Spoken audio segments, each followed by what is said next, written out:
This is Spark, Pakistan's first open source platform. To create a profile on Spark, you need to click on the Join Spark button and select your sign-in method, which in this case is a Google account. After that, you're going to select your role, and then you're going to need to fill out some personal information like your first and last name and a short descriptive bio.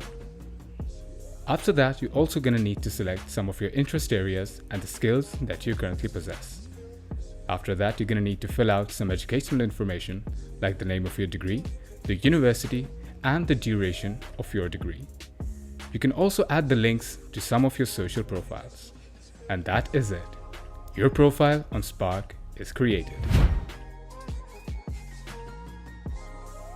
Next up, we're going to talk about communities and posting on Spark. Joining a community on Spark is very straightforward. All one has to do is to click on the communities button, and that will display all the communities that exist on the platform. You can also search the communities by name, and you can also sort them alphabetically. Similarly, joining a community is as easy as clicking on the little join button, and boom, you have joined this community. You can also create a shortcut for a community. Doing so will create a shortcut to that community in your navigation bar so that you can find it easily in the future. Communities are like little universes existing within Spark. We'll talk about that later in the video.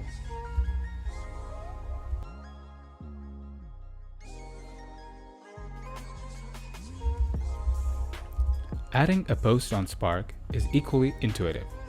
All one has to do is to navigate to the post section and click on the Add Post button. Your post can be in the form of a text, in the form of an image, a poll, or a file. Are you wondering which technology to learn? Or are you worried about the future prospects of AI? Is there something that you want to share with the community? Or you just want the community's help on the bug? You can share anything and everything related to technology on Spark. Everyone on the community, including our industry experts, can see and interact with your posts. Just your first steps, and your post is live for everyone to see.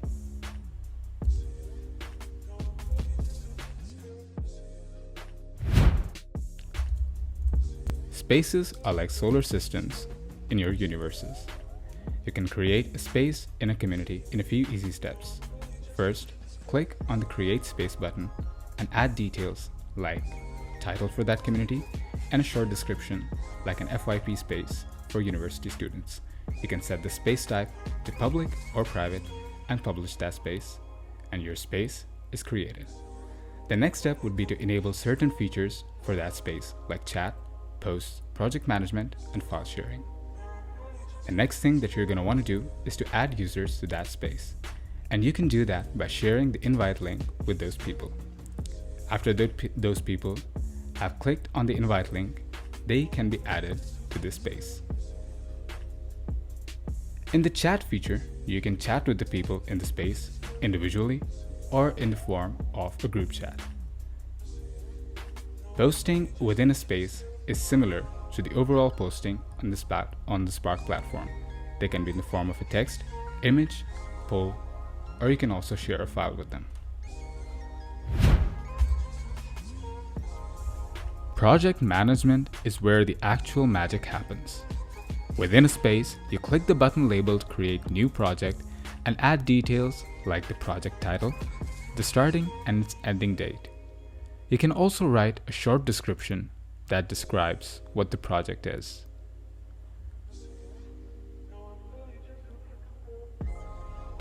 After adding the description, you just click on the Save Project button and your project is created. The next step is to configure the workflow statuses for your tasks. The default statuses are to do, in progress, and done, but you can also add custom statuses and manage their position in the workflow.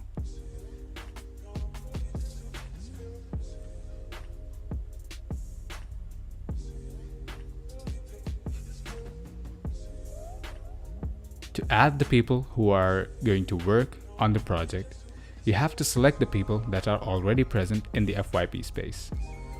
Users within a project can have different roles, which are assigned by the project administrator.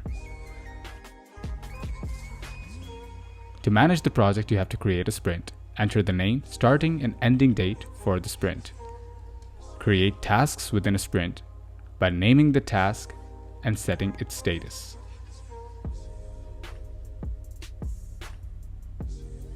You can specify who is assigning the task and who is it being assigned to. Task specifications like its priority, type, and story points can also be determined.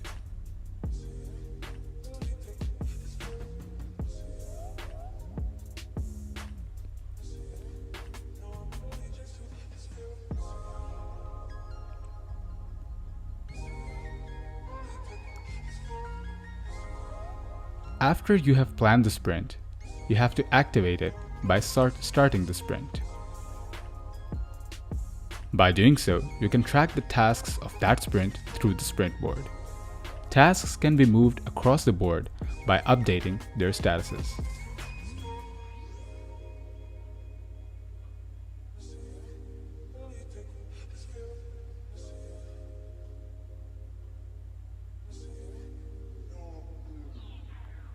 You can also edit details like task assignees by clicking on the tasks on the board.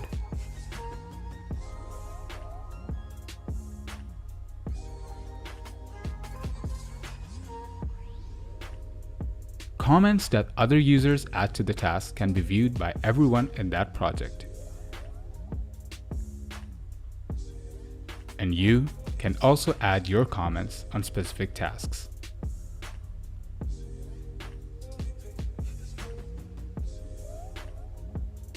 If a specific task is not carried out in the sprint, it can be moved to the backlog to be worked on later.